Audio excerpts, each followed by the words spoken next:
Le serviteur de Dieu. Enoch, est-ce qu'on peut m'aider à célébrer Dieu pour lui? Je suis content de voir tout à chacun d'entre vous. Que Dieu vous bénisse abondamment. Il fait froid? Il fait froid? Il fait froid. Dieu va nous aider. Amen. Amen. J'ai raté le amen de quelqu'un. J'ai encore raté le amen de quelqu'un. Que Dieu vous bénisse. Si on peut rapidement aller dans le livre de Jean chapitre 1, on va prendre le 12e et le 13e verset. Il n'était pas prévu à ce que je puisse prêcher aujourd'hui parce que je ne devais pas être là. Mais on a dû négocier avec moi pour que les choses puissent changer. Donc finalement je suis là. Quelqu'un est content de me voir? C'est bon, je vois qu'on m'aime toujours ici.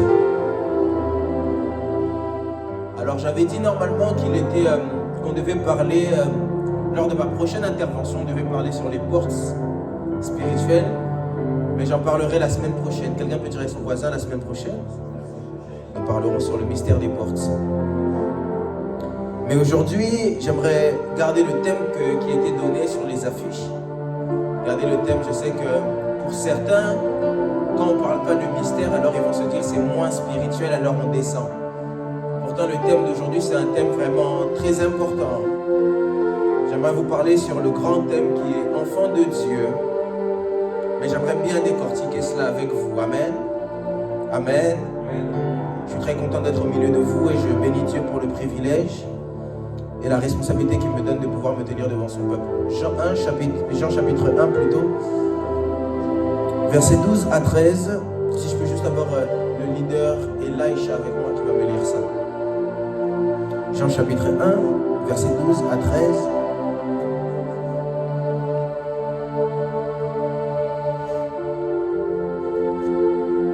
Rejoue ma chanson, please. Rejoue ma chanson. Mon onction actuellement est dans ma chanson.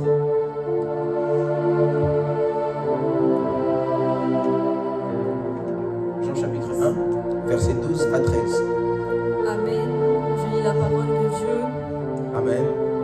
Mais à tous ceux qui l'ont reçu, à ceux qui croient en son nom, elle a donné le pouvoir de devenir enfants de Dieu, lesquels sont nés, non du sang ni de la volonté de la chair, ni de la volonté de l'homme, mais de Dieu. J'aimerais que tu puisses me reprendre encore, versets 12 à 13. Tu relis parfaitement, tu le relis. Mais à tous ceux qui l'ont reçu, Quelqu'un peut dire avec moi, à tous ceux qui l'ont reçu. à ceux qui croient en son nom, Quelqu'un peut dire avec moi, à tous ceux qui croient. elle a donné le pouvoir de devenir enfants de Dieu. Quelqu'un peut dire avec moi, enfant de Dieu. Quelqu'un peut dire avec moi, pouvoir de devenir. Pouvoir de devenir. Lesquels sont nés, non du sang ni de la volonté de la chair, ni de la volonté de l'homme, mais de Dieu. Quelqu'un peut dire avec moi, la volonté de Dieu. La volonté de Parole du Seigneur. On peut s'asseoir. Merci beaucoup. Ici, j'aimerais parler de plusieurs choses, mais j'aimerais beaucoup plus faire comprendre à quelqu'un, quand on parle de enfant de Dieu, que signifie enfant de Dieu. J'aimerais beaucoup plus faire prendre conscience à un chrétien, lorsqu'on parle d'enfant de Dieu, de quoi est-ce qu'il s'agit, des privilèges rattachés aux enfants de Dieu et de tout ce qui va avec. J'aimerais vraiment beaucoup plus conscientiser ici un disciple. Vous savez, aujourd'hui on parle de réveil, on parle de tout un tas de styles, de tout un tas de choses. On parle de revival, on parle d'onction, on parle de feu, on parle de ciel ouvert, on parle du Dieu des esprits des prophètes, on parle de tout un tas de styles, de choses. Mais parfois il est vrai qu'on quitte beaucoup l'essentiel. Et que souvent, de par le fait qu'on puisse quitter l'essentiel, beaucoup avancent dans une vie chrétienne sans fondement. Beaucoup avancent dans une vie chrétienne sans pour autant être conscients de l'identité première qu'ils ont. Beaucoup avancent dans une vie chrétienne sans pour autant être conscients de beaucoup de réalités. Aujourd'hui, on sait seulement qu'on est chrétien, qu'on doit gagner des âmes, que le Saint-Esprit surnomme au lit, que le Saint-Esprit donne l'onction, qu'on sait seulement toutes ces choses, mais il y a beaucoup de choses dont on n'a pas conscience. C'est pourquoi souvent même vous allez voir, lorsque par exemple quelque chose nous arrive, le chrétien a la facilité de dire que Dieu l'a abandonné. C'est pourquoi vous allez voir aussi, lorsque d'autres choses nous arrivent, le chrétien a la facilité de dire mais pourquoi est-ce que Dieu n'est pas là? C'est pourquoi vous allez voir aussi, lorsque d'autres choses arrivent, on va dire que les hommes de Dieu sont méchants. Vous allez voir même aujourd'hui, même Pasteur Grasse, Mommy aime beaucoup dire ça, on a beaucoup de ministères micro-ondes. C'est-à-dire c'est quelque chose d'assez rapide, on ne prend pas le temps de préparation, tu mets ça au micro-ondes, ça chauffe et puis on ressort. Aujourd'hui on a beaucoup de choses qui sont faites très rapidement.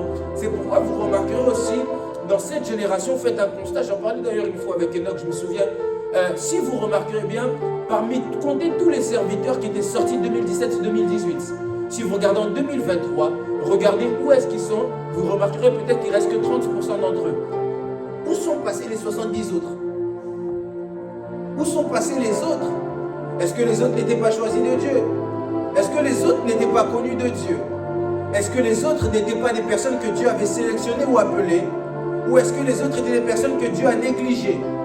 Ou est-ce que les autres étaient des personnes qui, de par leur propre faute ou de par la faute des personnes qui les encadraient, ont dévié la voie?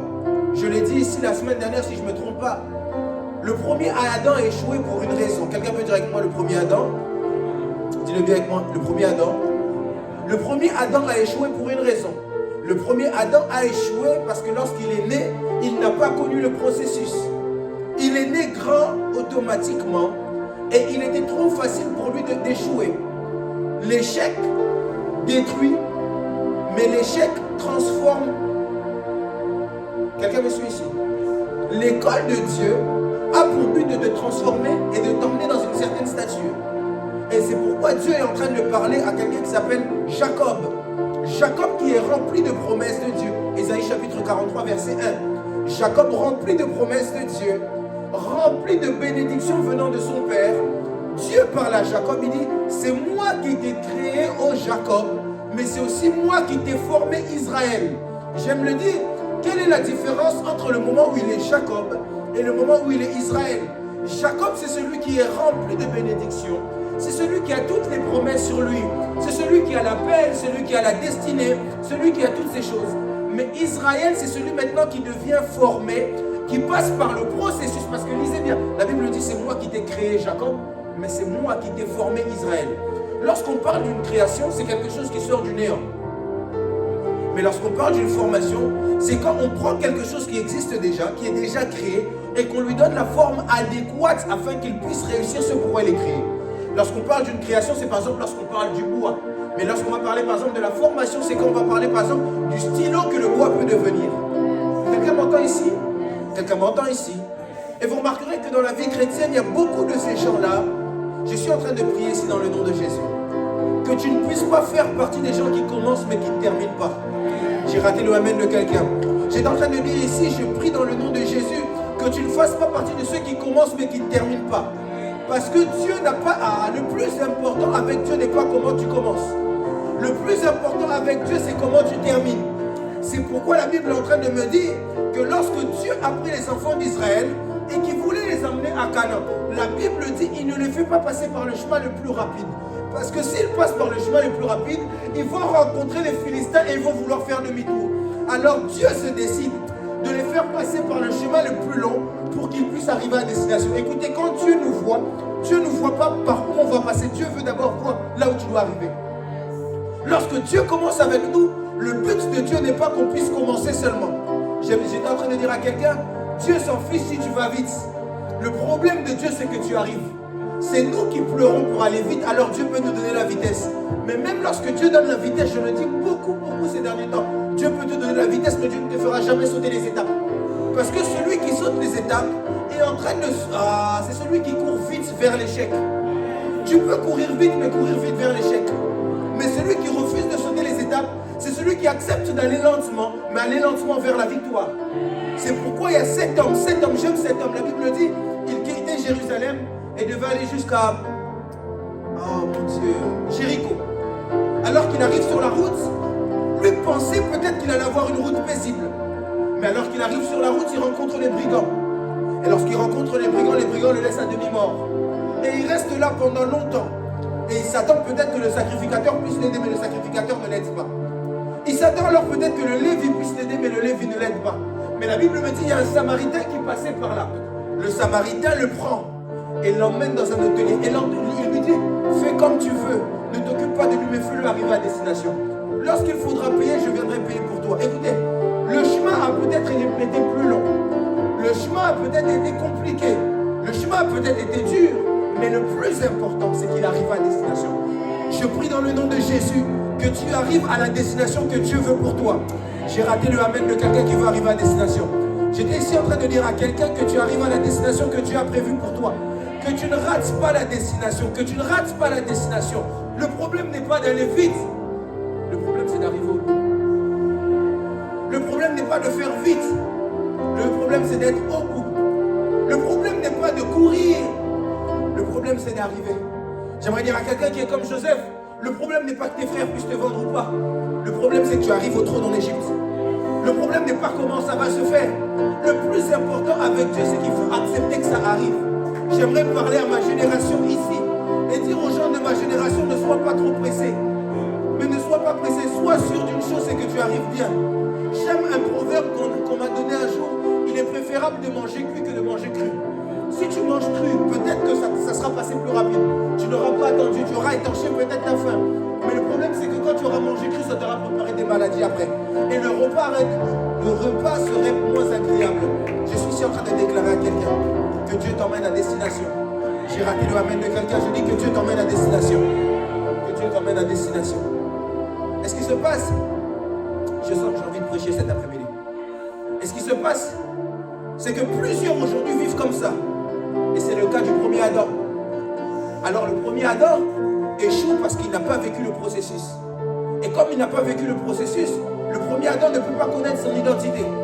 Parce que celui qui ne vit pas le processus n'a pas d'histoire.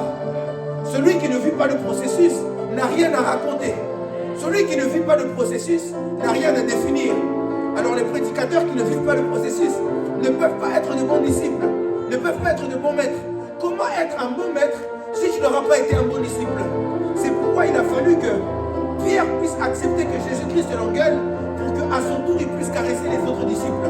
Parce que c'est à cause de sa manière d'avoir été disciple qu'il a été capable d'être un bon maître. Posez la question à Paul. Paul vous dira c'est à cause de ce qu'il a appris chez Anania que même plus tard il peut travailler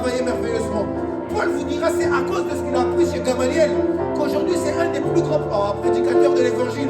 Je ne sais pas qui je suis en train de le dire, mais je dis à quelqu'un, accepte l'école. Accepte l'école. C'est à cause de ce que tu as capacité à apprendre que tu pourras t'améliorer. Parce qu'en réalité, un homme ne recrache tout simplement ce qu'il a avalé.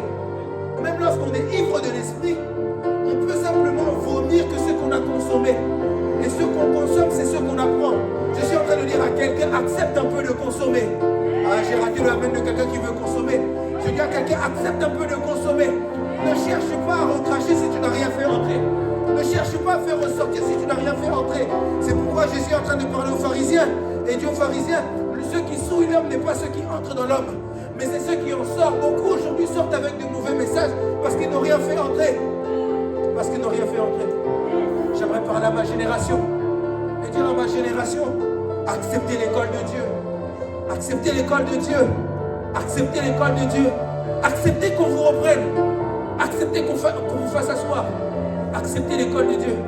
Jeudi, je me souviens, j'arrive à minuit. Je venais d'avoir un culte merveilleux à Paris. Délivrant, j'étais très fatigué. J'avais créé une note, je pense. Et je parlais avec ma mère et je disais à maman, si vraiment Dieu ne m'emmène pas loin plus tard, c'est que Dieu n'existe pas. Parce que avec toutes les choses que je suis en train d'apprendre, avec tous les sacrifices que je suis en train de faire, j'ai l'habitude de le dire, avant qu'on puisse me donner un micro pour monter sur la chaire, je suis passé par tous les départements qui existent dans une église. Par tous les départements. Mais aujourd'hui, quand tu prends quelqu'un et que tu le fais asseoir, il te dit non, moi Dieu m'a parlé, Dieu m'a donné un message. Quel message que Dieu t'a donné que Dieu n'a pas pu donner à d'autres? Est-ce que parce que Dieu te parle, tu ne peux pas apprendre? Est-ce que parce que Dieu te parle que tu ne peux pas t'asseoir? Est-ce que c'est pas... Demandez à Paul, posez la question à Paul. Paul a rencontré Dieu face à face sur le chemin de Damas. Mais sur le chemin de Damas, quand Dieu parle à Paul face à face, il lui dit va chez mon serviteur. Dieu parle à Samuel face à face.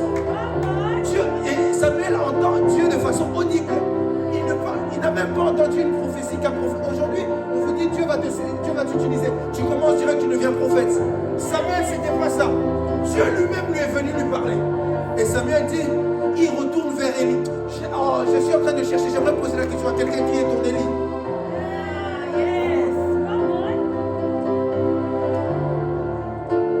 J'aimerais poser la question à quelqu'un. Auprès de qui est-ce que tu apprends? Je ne sais pas pourquoi, mais je sens que le Saint-Esprit veut que je parle. Est-ce que je peux pousser? Dis-le-moi bien, pousse. Je ne suis même pas entré dans mon message, mais dis-le-moi bien, pousse. Le Saint-Esprit veut que tu puisses apprendre. Dieu veut que les enfants puissent apprendre aujourd'hui. On en a marre, il y a des gens, leur ministère, ils durent le temps d'un snap. Parce que tellement vous avez voulu être rapide, que ça commence à durer très lentement. Alors que Dieu veut peut-être que tu puisses finir ta vie dans le ministère. Parce que quand Dieu t'emmène un appel, c'est pas pour que tu t'arrêtes demain. Mais toi, tu commences à prêcher une semaine, tu te fatigues. Parce que tu n'es pas ancré dans Dieu. Tu n'es pas ancré dans ces choses. Tu n'as pas d'histoire avec Dieu. Tu n'as pas de formation. Tu n'as pas de formation. Est-ce que je peux avancer? Et c'est ça qui a tué le premier Adam. C'est ça qui a fait que le premier Adam a perdu tout ce que Dieu lui avait donné. Je disais ici à quelqu'un, la semaine dernière, quand Dieu donne, il attend de nous deux choses. Qu'on puisse garder, qu'on puisse multiplier. Le problème, c'est que plusieurs ne gardent pas parce qu'ils n'ont pas les compétences pour garder. J'en parlais même avec quelqu'un qui veut se lancer dans la politique. Le plus important, ce n'est pas d'avoir le profil pour la politique. Le plus important, c'est s'assurer d'avoir les compétences et les qualités pour la politique. Le plus important, c'est pas simplement dire que oui, je peux le faire. On peut le faire, on peut tous le faire. Mais le plus important, c'est de savoir est-ce que tu es équipé pour le faire. Et l'équipement vient avec une formation. J'aimerais prier pour quelqu'un, je dis dans le nom de Jésus que Dieu t'équipe en cette soirée. Je dis à quelqu'un que Dieu t'équipe. Que Dieu t'équipe. Que Dieu t'équipe. Alors le premier Adam échoue à cause de ça. Mais le deuxième Adam, pourquoi est-ce que le deuxième Adam n'échoue pas? C'est qui le deuxième Adam? C'est Jésus-Christ de Nazareth. Pourquoi est-ce que le deuxième Adam n'échoue pas? C'est parce que le deuxième Adam est passé du statut de bébé et il a grandi peu à peu. Le deuxième Adam a accepté le processus. C'est pourquoi même le deuxième Adam, à un moment lorsque les pharisiens et les scribes lui parlaient, il ne répondait pas. C'est pourquoi le deuxième Adam, à un moment lorsque ses parents lui parlaient, il ne répondait pas. Mais lorsqu'il est arrivé à maturité, il est capable de dire à sa mère qu'il y a Dieu entre toi et moi, femme. C'est parce qu'il est arrivé, il a commencé à avoir les compétences qui lui permettaient de faire certaines choses. Écoutez, si tu tu commences à faire les choses dont tu n'as pas les compétences, ces choses-là vont te tuer avant le temps. Tu vas à la guerre sans pour autant être équipé, ces choses-là vont te tuer. C'est pourquoi j'aime un homme comme David. Quelqu'un peut dire avec moi David. Dis-le bien David. David, lorsqu'on commence à le prendre pour tout le monde et n'importe qui, il dit attention, quand vous ne voyez pas, Dieu m'a équipé dans la brousse. Je me suis battu contre l'ours et le lion. En fait, David est en train d'expliquer que j'ai déjà une formation. Vous me parlez de lui, sa formation. Moi aussi, j'ai une formation. Vous me parlez de ce que lui a pu faire. Moi aussi, j'ai une histoire avec Dieu. J'aimerais poser la question, quelle est ton histoire avec Dieu? J'aimerais qu'on puisse te reconnaître comme un évêque, un archevêque, tout ce que tu veux. Quelle est ton histoire avec Dieu? J'aimerais qu'on puisse te voir comme un grand homme, qu'on puisse t'appeler serviteur de Dieu, servante de Dieu. Quelle est ton histoire avec Dieu? Par quoi est-ce que tu es passé? Par quelle école est-ce que tu es passé? Qu'est-ce que Dieu a fait avec toi? Qu'est-ce que Dieu a fait avec toi? C'est pourquoi la semaine dernière, j'ai envoyé même des gens reprendre la Bible de Matthieu Apocalypse. Parce que pour plusieurs, il y a beaucoup de choses qu'on ne connaît pas. Mais on dit que Dieu nous parle, Dieu nous parle, Dieu nous parle. J'aime un homme de Dieu, a fait quelque chose de fabuleux cette semaine. Il y a un jeune qui dit, j'ai reçu un message, je lui dis retourne à ta place. Devant tout le monde. Et c'est bien. Parce que c'est comme ça que plusieurs vont commencer à comprendre les choses. Quelle est ton histoire avec Dieu? Quelle est ton histoire avec Dieu? Aujourd'hui même, il y a des gens qui refusent les autorités. Ils disent, le père spirituel, ça n'existe pas. Moi, c'est un père de la foi. J'aimerais poser la question à cette personne. La foi, c'est spirituel ou c'est physique?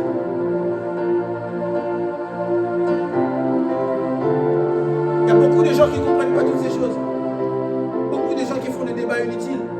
J'ai entendu même un pasteur qui disait que non, la dîme c'est faux, c'est dans l'ancienne alliance. Lorsque Abraham a donné la dîme, est-ce que l'ancienne alliance existait? Parce que l'ancienne alliance arrive avec Moïse. Le problème avec ces personnes, c'est qu'ils n'ont pas eu de formation.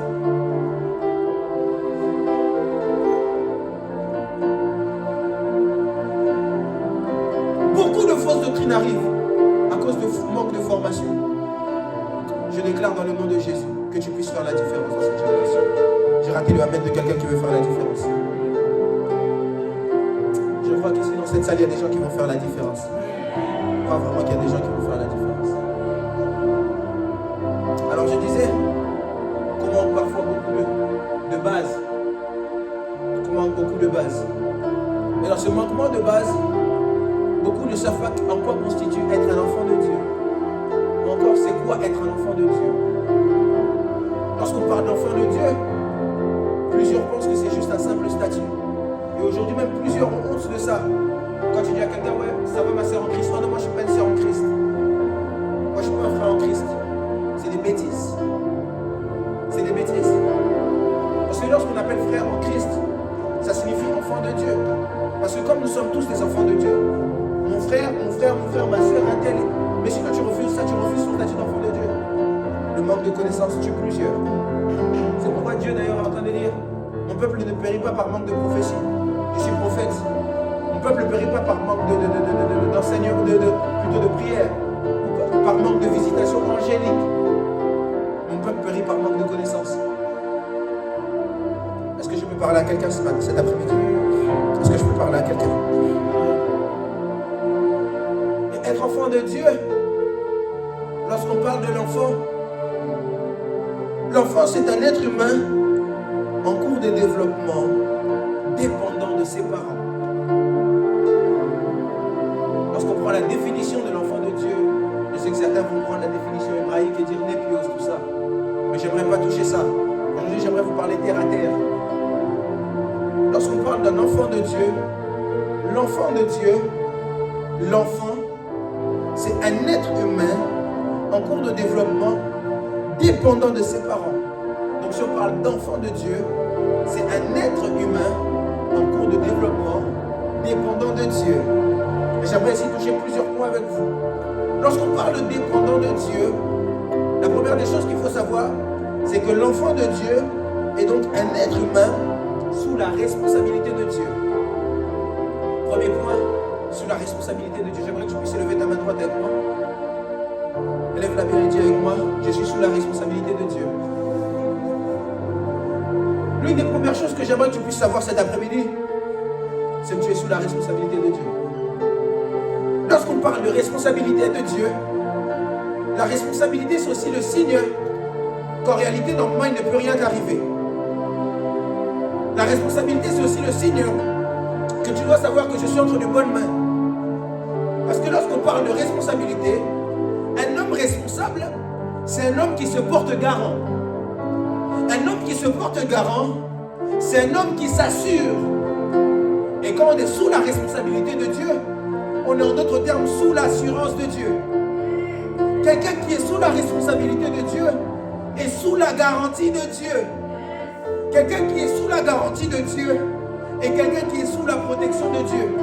Alors lorsqu'on parle de garantie ou encore d'assurance, si demain je fais un accident avec ma voiture, mon assurance sera capable de restituer ce qui est cassé dans ma voiture. Ou encore de pouvoir rembourser ce qui est cassé dans ma voiture. Quelqu'un qui est sous la responsabilité de Dieu, c'est quelqu'un qui est garanti de tout ce qui peut lui arriver sur le monde. Parce que peu importe la chose qui lui arrive, celui qui l'assure sera capable de lui restaurer ces choses. C'est pourquoi vous verrez, lorsque vous lisez vos Bibles, lorsque Dieu dit qu'il n'y aura pas de femme stérile dans ma maison, c'est pas parce qu'il n'aime pas la stérilité. C'est pas parce qu'il a un problème avec la stérilité.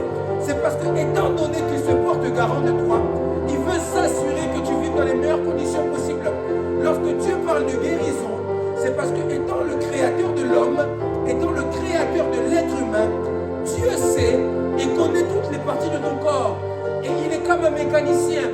Si jamais demain on dit que tu as le cancer, ce que je ne souhaite à personne, puis je déclare dans le nom de Jésus, que parmi toutes les personnes qui sont dans cette pièce, que le cancer ne vous voit pas, que le sida ne vous voit pas, que les maladies incurables puissent être loin de vous dans le nom de Jésus-Christ de Nazareth. Et lorsqu'on voit ces choses, si demain ces choses arrivent sur vous, le Dieu qui a créé l'homme est celui qui peut le mieux avoir les pièces de rechange pour l'homme. Là où la chimiothérapie ne peut pas fonctionner, si tu as un problème de foie, celui qui a créé le foie, vous savez par exemple, si j'ai une Renault par exemple, et que ma Renault tombe en panne, si je l'emmène chez un mécanicien lambda, il y a des choses qu'il ne pourra pas faire, il me dira d'aller retourner chez le concessionnaire. Parce que c'est lui qui a les pièces d'origine. Je suis en train de dire à quelqu'un, Dieu est celui qui a les pièces d'origine de ta vie. Et dans celui qui a les pièces d'origine de ta vie, il ne peut pas permettre certaines choses qui arrivent à toi. Je suis en train de dire à quelqu'un, tu es sous la garantie de Dieu. Tu es sous la garantie de Dieu. La deuxième chose que j'aimerais dire, quelqu'un peut dire avec moi, mon papa est responsable. Dis-le bien, mon papa est responsable. Dis-le bien, mon papa est responsable. La deuxième chose que j'aimerais dire, c'est que lorsqu'on parle d'enfant de Dieu, l'enfant est sous l'autorité du parent. Et lorsqu'on parle d'enfant de Dieu, on parle de quelqu'un qui est sous l'autorité de Dieu. Lorsqu'on parle d'enfant de Dieu, on parle de quelqu'un qui est sous la couverture de Dieu. Lorsqu'on parle d'autorité, autorité signifie restriction. Autorité signifie punition. Autorité signifie interdit. Autorité signifie un droit et devoir. Et lorsqu'on parle de quelqu'un qui est sous l'autorité de Dieu, on parle de quelqu'un qui doit accepter les courants de Dieu. Je le disais ici la semaine dernière, il est impossible pour un homme de vivre les garanties de Dieu s'il n'accepte pas de marcher dans les alliances de Dieu. Il est impossible pour un homme de vivre les bénéfices de Dieu s'il n'accepte pas de vivre dans les domaines où Dieu veut qu'il soit. Parce que lorsque Dieu veut t'emmener quelque part, il faut que tu puisses accepter les choses qu'il veut de toi. J'ai donné ici l'exemple de Moïse. Moïse avait la bénédiction sur lui. Moïse avait la promesse, il devait toucher Canaan. Mais à cause de sa désobéissance, Moïse n'a pas pu arriver là où il était. Parce que lorsqu'on parle d'autorité, on parle de directive. J'aimerais dire à quelqu'un, Dieu connaît ton futur mieux que toi. Il y a ceux que tu connais, mais il y a aussi ceux que Dieu connaît. Jérémie savait qu'il était un enfant, mais il ne savait pas qu'avant son commencement, à lui, il y avait un commencement qu'il ne connaissait pas. Jérémie savait qu'il était dans une telle famille, mais ne savait pas qu'avant qu'il entre dans cette famille, Dieu l'avait déjà consacré. Avant son commencement à lui, j'aimerais dire à quelqu'un, ton commencement n'est pas le commencement de Dieu. Avant que tu puisses connaître les choses, il y a des choses dont toi tu n'as pas conscience, que seul Dieu a conscience. Et c'est lorsque tu es sous l'autorité de Dieu et que Dieu t'impose ces choses que tu peux comprendre et palper ces choses. J'aimerais parler à quelqu'un qui aimerait vivre sa destinée. Tu veux vivre la destinée, mais il t'est impossible de vivre la destinée quand tu n'acceptes pas l'autorité. Tu veux vivre les bénéfices de Dieu, mais il t'est impossible de vivre les bénéfices de Dieu n'acceptes pas l'autorité de Dieu. Tu veux vivre les avantages de Dieu, mais il est impossible de vivre les avantages de Dieu tant que tu n'acceptes pas l'autorité de Dieu. Refuser l'autorité de Dieu, c'est refuser les avantages de Dieu. Refuser l'autorité de Dieu, c'est refuser les bénéfices de Dieu. Je suis en train de dire ici à quelqu'un, Dieu a des plans pour toi. Mais pour que tu puisses entrer dans ses plans, accepte l'autorité de Dieu.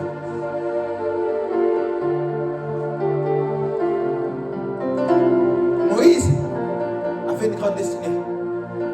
Mais la désobéissance a fait que Dieu l'a emmené quelque part, il a fait arrêter.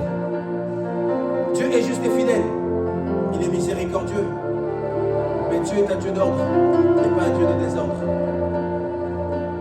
Quelqu'un m'entend ici? Élève ta main droite avec moi. Élève bien ta main droite avec moi. Et dis avec moi, je suis sous l'autorité de Dieu. Dis-le bien, je suis sous l'autorité de Dieu. Dis-le encore plus fort, je suis sous l'autorité de Dieu. Et j'aimerais parler en tant qu'enfant de Dieu. Un autre point, le troisième point, regarde ton voisin, dis à ton voisin, troisième point. Le troisième point que j'aimerais toucher aujourd'hui, c'est qu'au-delà que l'enfant soit sous la garantie ou sous la protection, que l'enfant soit sous l'autorité, le père a des devoirs vis-à-vis de l'enfant. J'aimerais dire à quelqu'un, Dieu a des devoirs vis-à-vis de toi. Vous savez, je parlais avec ma mère dernièrement, elle me disait que mon père est très attentionné avec nous. Il fait toujours attention à ce qu'on puisse manger. Il vient toujours de temps en temps et il nous demande, est-ce que tu as de l'argent? Et si tu n'as pas, il te donne. Ma mère disait que c'était très bien. Et j'ai répondu à ma mère, c'est normal, c'est son devoir. En réalité, c'est pas très bien. Il est papa. En tant que père, c'est son devoir de le faire.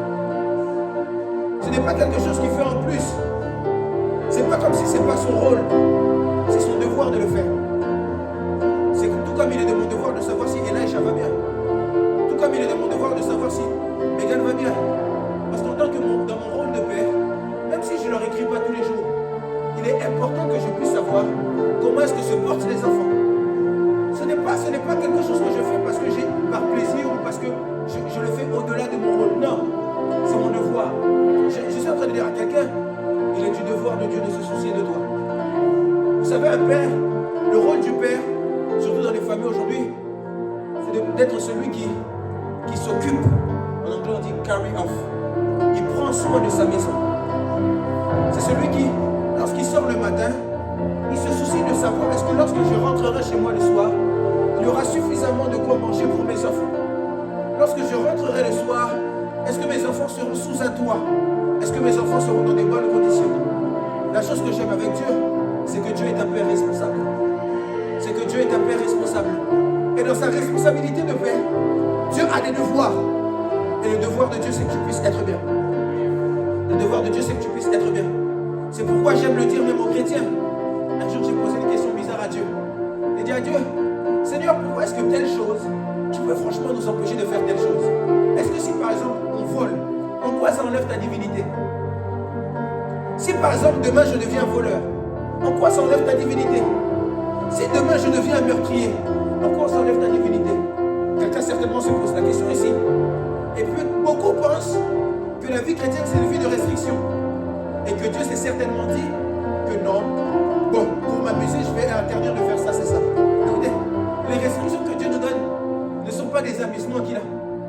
À chaque fois que Dieu te restreint une chose, c'est parce qu'il sait que derrière ces choses, il y a des choses que toi tu ne sais pas. Celui qui vole peut demain avoir des répercussions.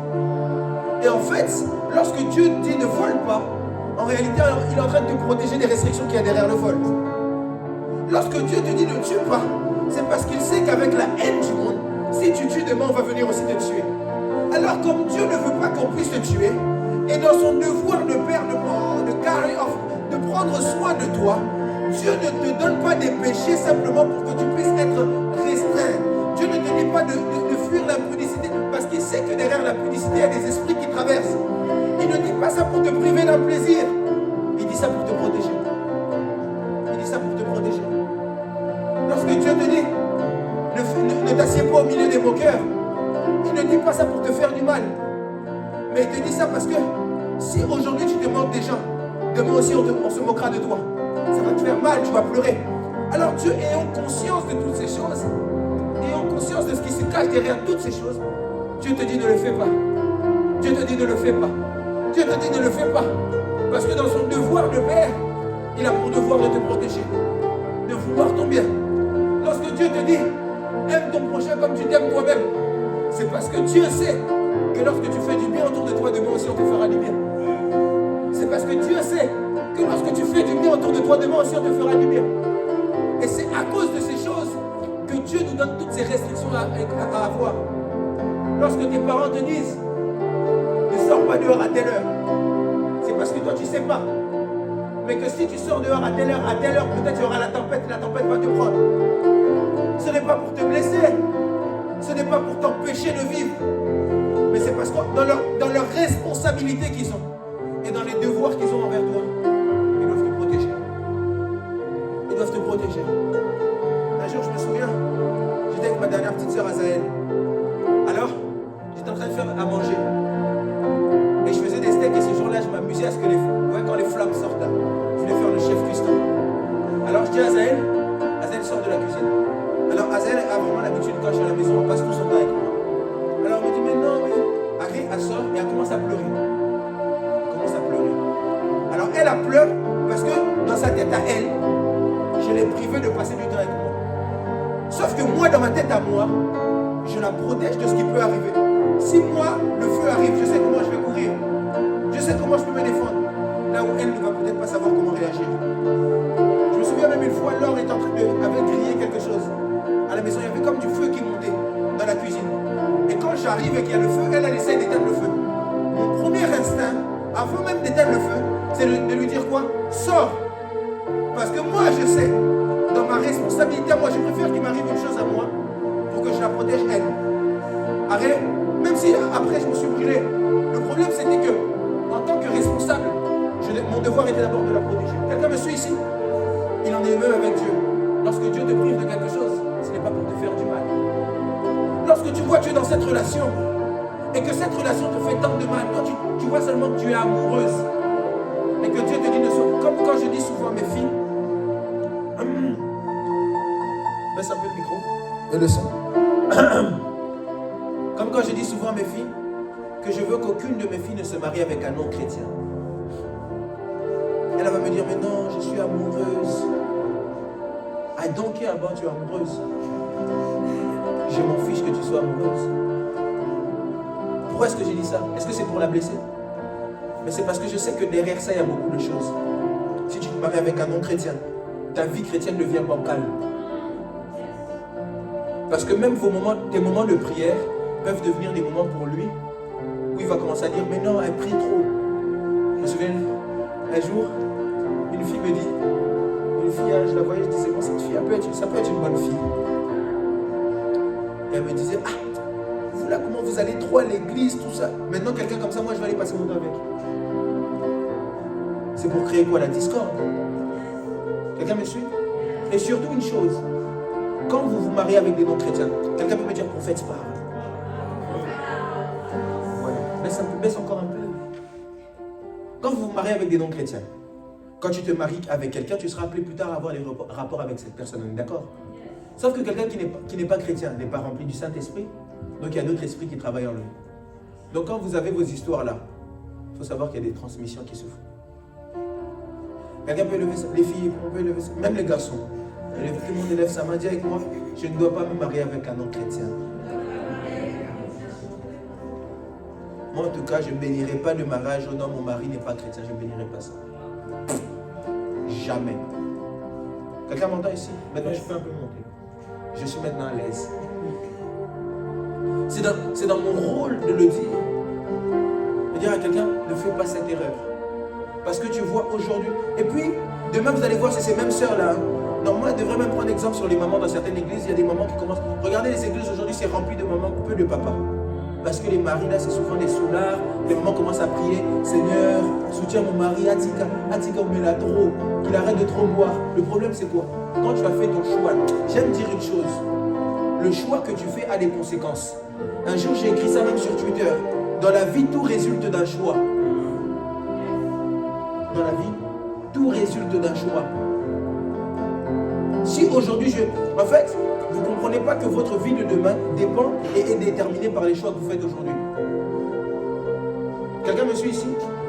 Si par exemple aujourd'hui je décide de bon, j'arrête un peu l'école, je vais commencer à vendre de la drogue. Quand demain tu n'auras pas le bon CV, tu vas commencer à dire que non, tout est descendu sur toi, ma vie est compliquée. Non, la vie n'est pas compliquée, c'est toi qui l'as rendue compliquée. Oui. Ça même, je disais ça à quelqu'un dernièrement, on me dit, la vie est compliquée. Je dis non, la vie n'est pas compliquée, la vie est simple. C'est nous qui la rendons compliquée. Fais les bons choix pour avoir une bonne vie. Fais les bons choix pour avoir une bonne vie. Tu te maries avec un gars de la cité, et puis tu commences à te plaindre quand tu vas devoir aller. Vous êtes mariés, mais toi tu vas au parloir, lui il est en prison. C'est les choix que tu as fait. C'est moi qui ai choisi pour toi ou c'est toi qui as choisi? C'est ça ou c'est pas ça?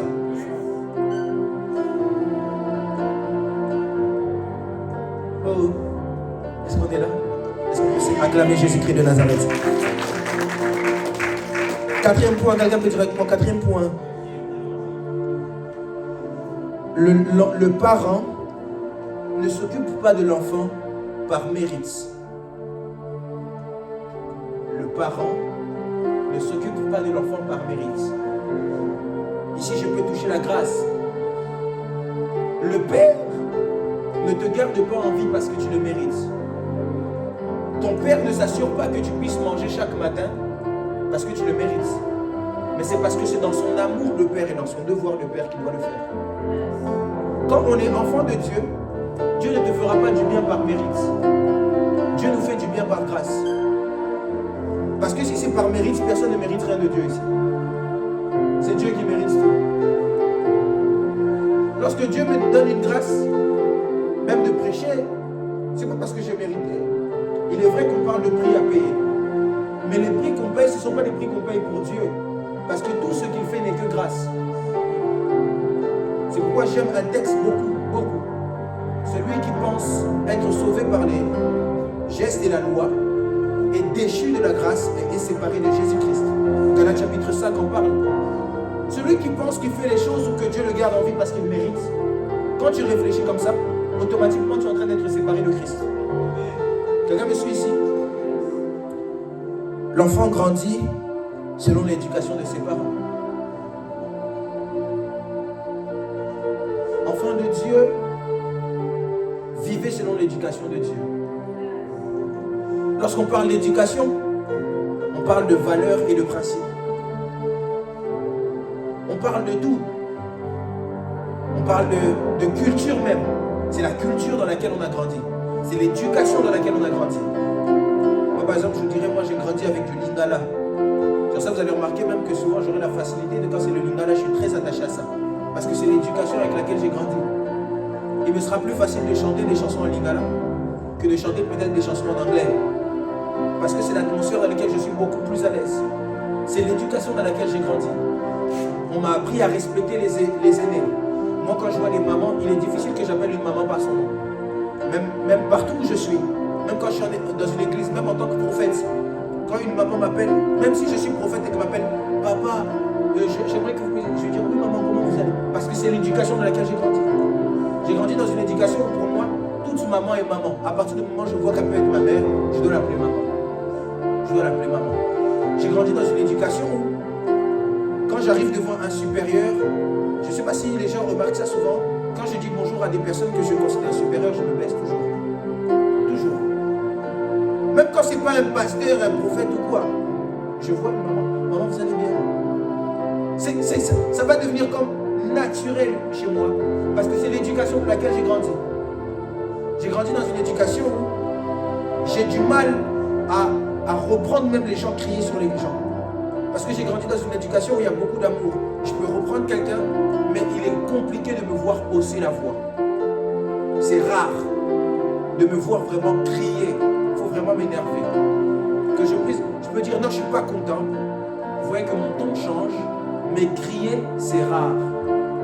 Crier, c'est rare. Est-ce que tu m'as déjà entendu crier? Quelqu'un m'a déjà entendu crier ici, à part Laure. Quelqu'un m'a déjà entendu crier? Caleb m'a déjà entendu crier. Caleb m'a déjà entendu crier. Enoch m'a déjà entendu crier, oui. Quelqu'un m'a déjà entendu crier? Megan? Ok. Lisa, tu m'as déjà entendu crier? Kelly, tu m'as déjà entendu crier?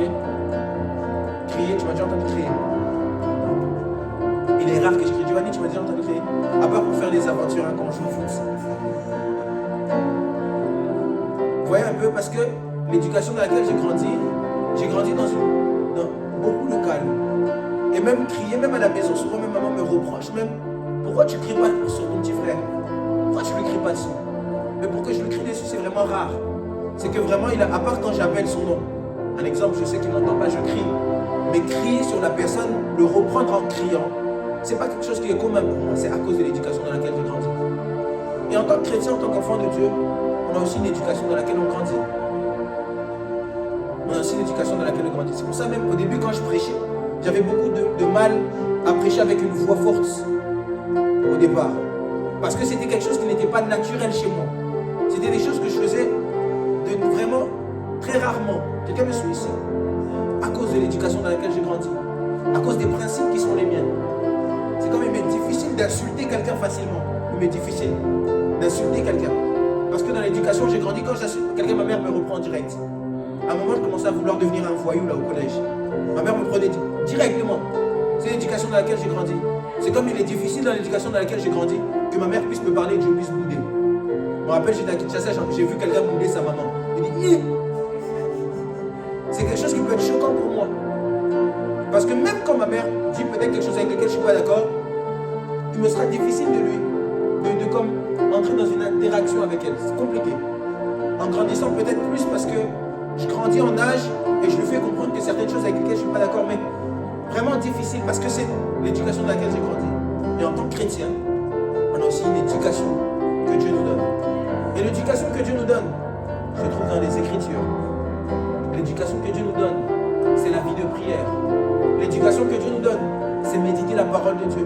L'éducation que Dieu nous donne, c'est fuir le péché. C'est la vie de sanctification, de consécration. L'éducation que Dieu nous donne, c'est savoir jeûner. L'éducation que Dieu nous donne, c'est savoir ne pas critiquer son prochain. L'éducation que Dieu nous donne, c'est savoir aimer l'autre. L'éducation que Dieu nous donne, c'est savoir sourire avec les autres. Moi, je me rappelle même ma grand-mère me dit, Chamio, c'est no caca. Tu rigoles toujours. Même quand je suis triste, c'est compliqué de savoir que je suis triste parce que je rigole toujours. C'est aussi à cause de quoi? L'éducation qu'on m'a donnée. On m'a donné une éducation où on me disait, un garçon ne pleure pas. Un garçon ne pleure pas. Alors même quand je ne vais pas bien, je vais toujours dire, ça va. Vous allez bien? Oui, ça va. Dieu fait grâce. Et c'est de telle sorte que tu peux même douter si je vais bien. La seule chose vraiment pour savoir que je vais pas, il faut me connaître et savoir que quand je ne vais pas bien, soit je commence à faire trop de blagues, ou je deviens très silencieux.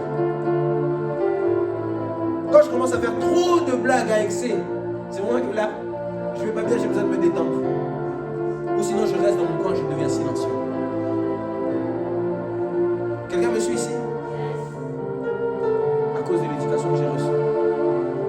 Enfant de Dieu, tu as une éducation. Et l'éducation se reflète par ta vie que tu as tous les jours. Ton éducation et tes principes, tes valeurs se reflètent par rapport à comment tu t'habilles.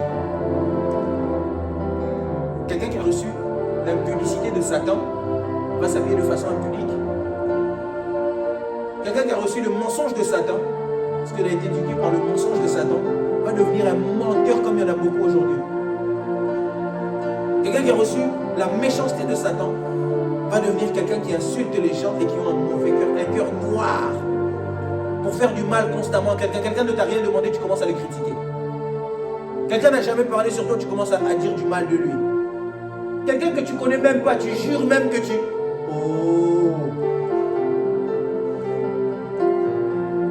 Oh non, mais moi je pensais qu'il ne m'aimait pas. Comment toi tu ne peux pas penser qu'il t'aime, tu penses seulement qu'il ne t'aime pas? Tu n'es même pas sûr, tu pensais. Tu n'as même pas entendu qu'il a dit quelque chose. Simplement parce que c'est à cause de l'éducation méchante que tu as reçue. Ton éducation n'est pas l'éducation d'un enfant de Dieu. Je vais dire à quelqu'un, prends la Bible et sois éduqué par la parole de Dieu. Je dis à quelqu'un, prends la Bible et sois éduqué par la parole de Dieu. Les chrétiens à Antioche, on les a reconnus à cause de l'éducation qu'ils avaient.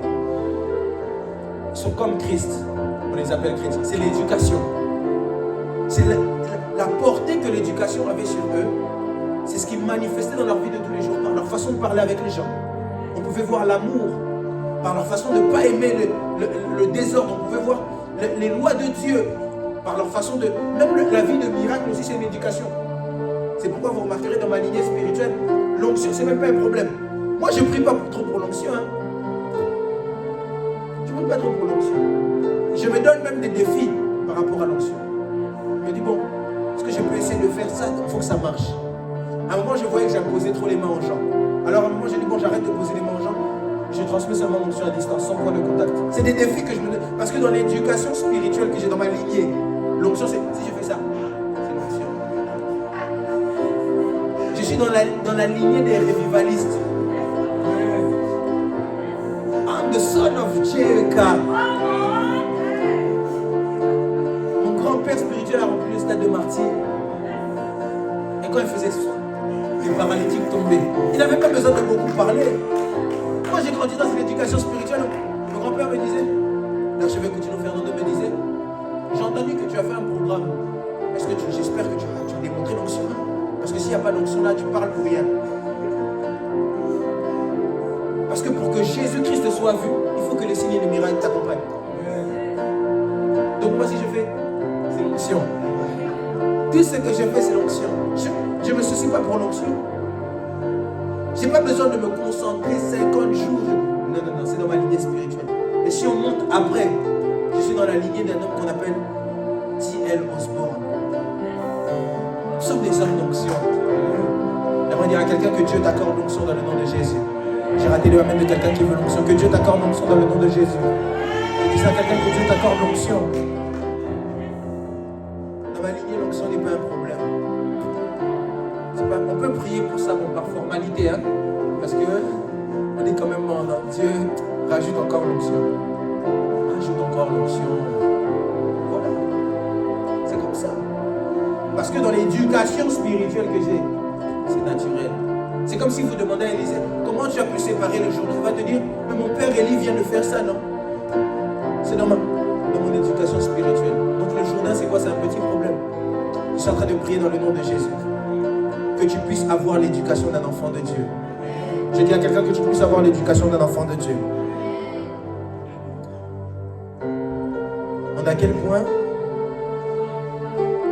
Combien? Non, au 6e point. 6e point. L'enfant possède l'ADN du parent. L'enfant possède l'ADN du parent. Et lorsqu'on dit que l'enfant possède l'ADN du parent, vous pourrez le voir lorsque, dans le verset 13, il dit, ne sont pas nés ni de la chair ni du sang, mais de la volonté de Dieu. Et dans l'ADN de Dieu, c'est l'ADN de l'autorité. C'est pourquoi, dans le psaume, il est écrit, ne savez-vous pas que vous êtes des dieux? C'est pourquoi vous tombez comme n'importe quel prince.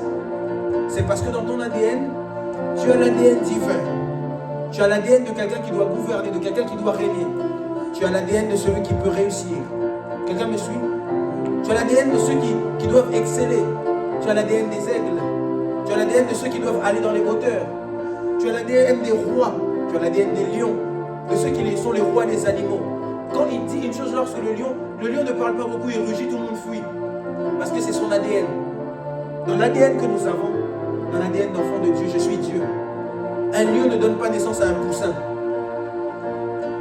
Un chien ne donne pas naissance à un chat. Lorsqu'un chien enfante, son enfant c'est un chien. Lorsqu'un lion donne naissance, son enfant c'est un lion. Je suis en train de dire à quelqu'un, tu as l'ADN de Dieu. Je répète, tu as l'ADN de Dieu. Et l'ADN que tu as fait de toi un Dieu. Fait de toi un Elohim. Fait de toi quelqu'un qui doit prendre des décisions. Fait de toi quelqu'un qui doit gouverner. Et là, j'aimerais dire encore, dernier point. Un peu dire avec moi, dernier point. L'enfant détient l'héritage des parents.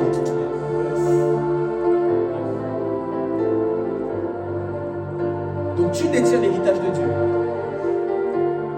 Et l'héritage de Dieu, c'est que tout appartient à Dieu. Donc, tout est destiné. C'est pourquoi je ne comprends pas pourquoi beaucoup de chrétiens pleurent beaucoup. Pleurent et se disent, mais Dieu m'a laissé. Pleure et commence à dire, mais pourquoi ça, j'ai pas... Vous savez, il y a des choses pour lesquelles on ne doit pas prier. Hein. Il y a des choses pour lesquelles on ne doit pas prier. Il y a des choses qu'on doit juste dire, j'aimerais que cette chose arrive. La chose est là. À cause de l'ADN que tu as et de ton héritage.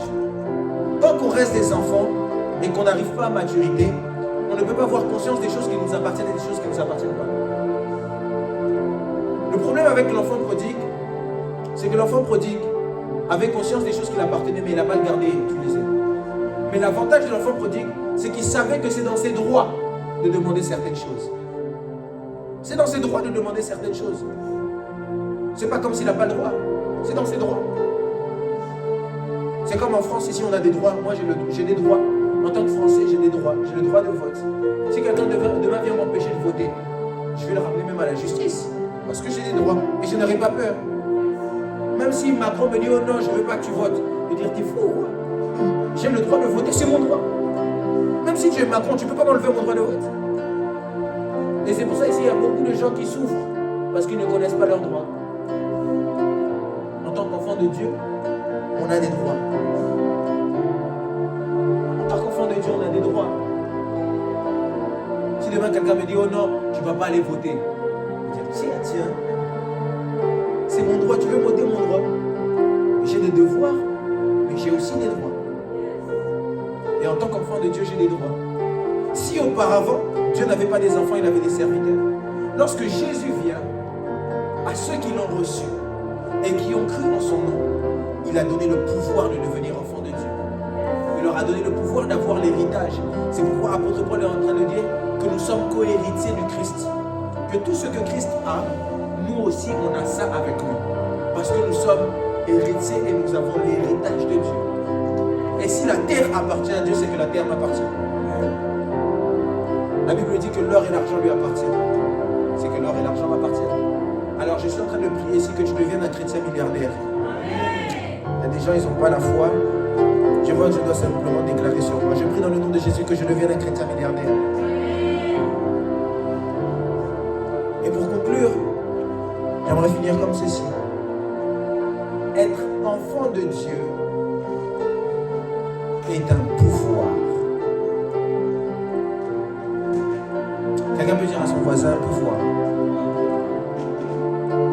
Être enfant de Dieu est un pouvoir.